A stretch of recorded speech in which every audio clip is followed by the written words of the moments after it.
নমস্কাৰ বন্ধুসকল, আশা কৰোঁ সকলো ভালেই আছে।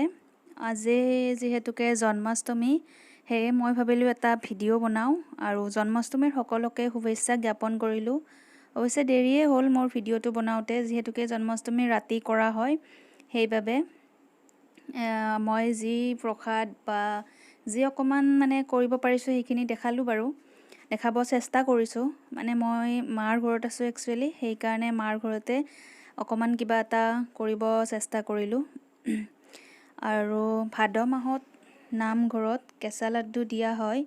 আমি একচুৱেলি নামঘৰত তেনেকৈ দিয়া নাই, আমাৰ ঘৰত প্ৰত্যেকবাৰ কৃষ্ণ জন্মাষ্টমীতে এনেদৰে লাড্ডু বনাই দিয়া হয়। সেইবাবে মই দেখাব চেষ্টা কৰিলোঁ। হয়তো কোনোবাই বনাব পাৰে তেনেকৈ ঘৰতে। কোনে কোনে বনাই মোক বাৰু জনাবচোন কমেণ্টত।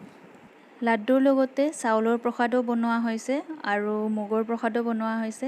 কৃষ্ণ জন্মাষ্টমীত আমি তেনেকুৱাকৈ বনাওঁ আৰু মই লাড্ডুৰ ৰেচিপিটো পিছত বাৰু দি দিম। লাড্ডু আৰু চাউলৰ প্ৰসাদৰ ৰেচিপিটো এতিয়া বাৰু নিদিওঁ। মই মাৰ ঘৰত আছোঁ একচুৱেলি, সেইটোৰ কাৰণে ইয়াৰ পৰাই মই এটা ভিডিঅ' কৰিম বুলি ভাবিলোঁ।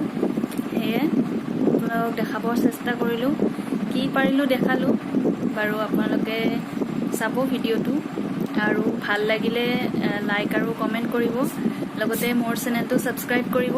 আৰু যিসকল মোৰ চেনেলত নতুন হয় ছাবস্ক্ৰাইবটো কৰিবই, লগতে কাষতে থকা বেল আইকনটো বজাই দিব, যাতে মোৰ আহিবলগীয়া ন'টিফিকেশ্যনবোৰ পাই থাকে।